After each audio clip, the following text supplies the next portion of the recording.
Hey guys, it's me. So by now most of you must be frustrated by the new meta that was even shown in the latest VCT Masters, the post-plant lineups meta. Whether it's Viper or Brimstone or Sova, playing against post-plant lineups can be very frustrating.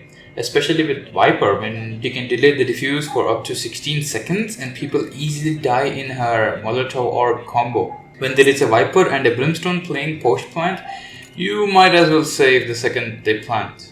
Well, currently in Valorant there is nothing you can do about this. At least in CS you can extinguish mollies, but in Valorant you cannot do that. So I was thinking of some post-plant anti-strats that a defender could try.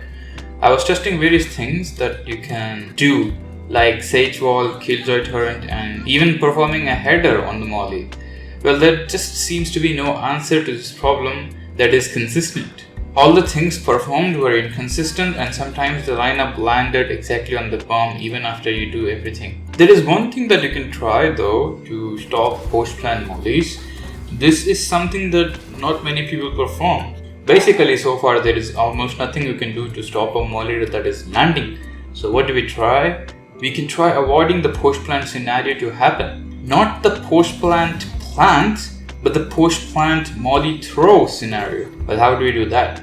Well, we can either kill the controllers playing post-plant, so Brimstone, Viper, or maybe even Sova, or smoke off the spot where they will be mollying from. This is a very good and probably the only good way to stop post-plant molly so far, but the obvious problem is that A, you will not know where exactly to smoke, and B, you will have to smoke before they are in their spot and aiming for their lineups. First problem can be solved easily. If you are an all-rounded player, you should be able to guess some common spots, like for Viper on Bind, this is a very common post plant, and in Split as well, this is a very common post plant. You will have to do lots of digging on YouTube to see what are the common post-plant spots, and you will have to remember them whenever you want to smoke off. For the second issue, you will have to smoke off as soon as they plant, and you will have to keep your controllers alive so that your smoke can constantly be rotated.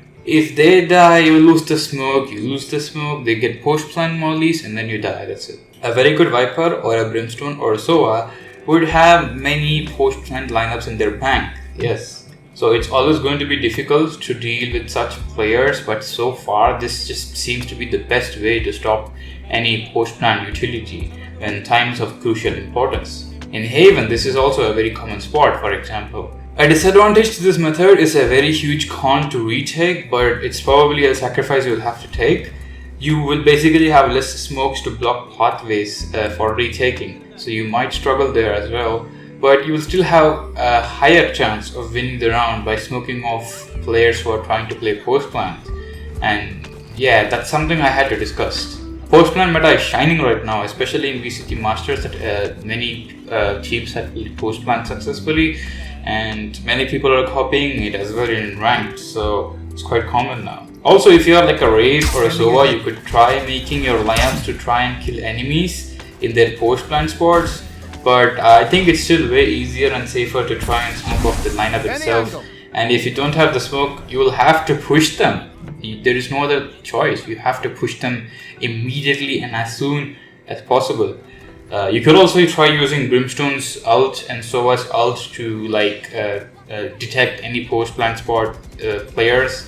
But other than that, I think smoking off the post-plant spot itself is the only probable way. Yeah, catch y'all later.